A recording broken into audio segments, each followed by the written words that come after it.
Hello दोस्तों। और जैसा कि सब लोग जानते हैं कि आरपीएससी एसीएफ एफआरओ की जो एग्ज़ाम शेड्यूल है वो डिक्लेयर हो चुका है, जैसा कि मैंने अभी थोड़ी देर पहले वीडियो अपलोड किया था उस बारे में। अब देखो दोस्तों कि अब जो टाइम रिमेनिंग है वो 30 डेज़ है ना।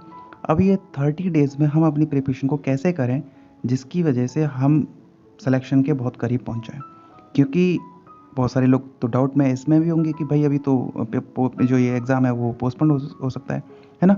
तो देखो, किस तरीके से आपको अपनी प्रिपरेशन करनी है वो सुन लो। सबसे पहली बात ये है कि अब थ्योरी के लिए इतना बिल्कुल टाइम नहीं है कि रिवाइज करने के लिए हो। अब मेन बात आती है कि मैं मैथमेटिक्स की बात कर रहा हूँ फिलहाल, कि आप जितने ज़्यादा नंबर ऑफ क्वेश्चंस प्रैक्टिस करोगे उतना ही निखार आएगा, पहली बात। क्योंकि ये सिलेबस जो था मैथमेटिक्स का, ये कोई ऐसा नहीं था कि जो आपने नहीं पढ़ा हुआ हो। वो कहीं ना कहीं ग्रेजुएशन लेवल पे या फिर क्लास 11th 12th लेवल पे आपने वो सब चीज़ें पढ़ी हुई हैं, अच्छे से पढ़ी हुई हैं, बस उनको रिकॉल करना था। ठीक है। जब कंसेप्ट मालूम है तो फिर क्वेश्चंस की बात आती है सिर्फ और सिर्फ। अब तक तो टाइम था इसलिए आपने क्वेश्चन कर लिए, लेकिन अभी आपके पास टाइम नहीं है, इसलिए जितना हो सकता है उतने ज़्यादा क्वेश्चन ही क्वेश्चन करें। उसके लिए आपको पता ही है, जैसे कि हम लोगों ने आरपीएस एसीएफ की मैथमेटिक्स के लिए टेस्ट सीरीज लॉन्च की थी, जो जिन लोगों ने वो ज्वाइन कर रखी थी, जिन लोगों ने टेस्ट दिए थे, तो उनको पता होगा कि उसका लेवल क्या था, है ना। तो वही इसका जो मकसद था, इसका जो टारगेट था वो यही था कि आपको एक पैटर्न पता लग जाए कि किस तरीके से क्वेश्चन पेपर को वहाँ पे आ सकता है ना। तो इसका टारगेट यही था कि क्वालिटी के क्वेश्चंस इसमें प्रोवाइड किए गए हैं ना। तो देखो, जिन लोगों ने ज्वाइन कर रखा है बहुत अच्छी बात है, जिन लोगों ने ज्वाइन नहीं कर रखा तो वो जा कर के ज्वाइन कर सकते हैं और टेस्ट सीरीज़ को स्टार्ट कर सकते हैं, बिकॉज यही एक तरीका लास्ट बचता है जिसके तरीके से आप अपने प्रिपरेशन को बूस्ट कर सकते हैं।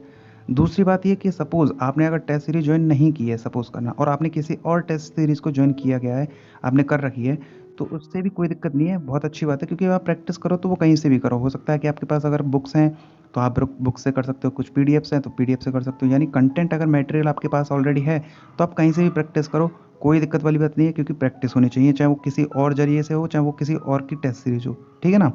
लेकिन एक रिक्वेस्ट ये है कि ये जो हमने टेस्ट सीरीज ज्वाइन किया ना, तो वहाँ पे एक फ्री मॉक टेस्ट होगा, तो कम से कम एग्ज़ाम पेपर से पहले एक बार उस पेपर को ज़रूर दे लेना। वो इसलिए दे लेना दोस्तों क्योंकि उसमें 120 क्वेश्चन है और बिल्कुल उसी पैटर्न पर डिज़ाइन किया गया है।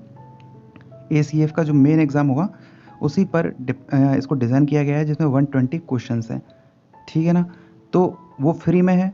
एक मॉक टेस्ट इसीलिए रखा गया है जिससे कि क्या है कि आपको अपनी कैपेसिटी का पता लग जाए, क्योंकि पेपर होगा तो उस पेपर में आपको पता लगना चाहिए ना कि किस तरीके से ये पेपर को हमको देना है, ठीक है ना। तो वो पूरा स्ट्रेस और पूरा माहौल बना के बढ़िया से आप अच्छे से अपने रूम पर वो पेपर देना और अपनी तैयारी को बूस्ट अप करना। और लेकिन ये है कि जिन लोगों ने ज्वाइन किया है आप उनसे एक बार ज़रूर पूछना, क्योंकि यार हमारा जो टारगेट रहा है ना, वो इसमें बहुत हार्ड वर्क किया है और बहुत ही अच्छे से इस टेस्ट सीरीज़ को क्या है प्रिपेयर किया है, हम रखी गई है ना। तो यार मेन टारगेट ये होता है कि बाकी सब चीज़ों को देखो मैं नहीं जानता, क्योंकि मैं तो आपको बस ये बोलना चाहता हूँ कि अब इस टाइम पे नंबर ऑफ़ क्वेश्चन प्रैक्टिस करने की ज़रूरत है, और यही एक तरीका बचता है लास्ट में इसकी तैयारी के लिए। और इस चीज़ का फ़ील आपको भी आता होगा कि आप थ्योरी पढ़ने से कोई ज़्यादा सेंस है नहीं।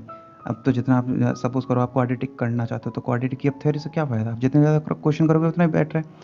तो यही मैं बोलना चाहता था कि जो फ्री मॉक टेस्ट है, जिन्होंने जॉइन कहीं और से कर रखी है, तो वो एक फ्री मॉक टेस्ट दे लेना जो कि फुल लेंथ का बनाया है 120 क्वेश्चन के लिए, ठीक है।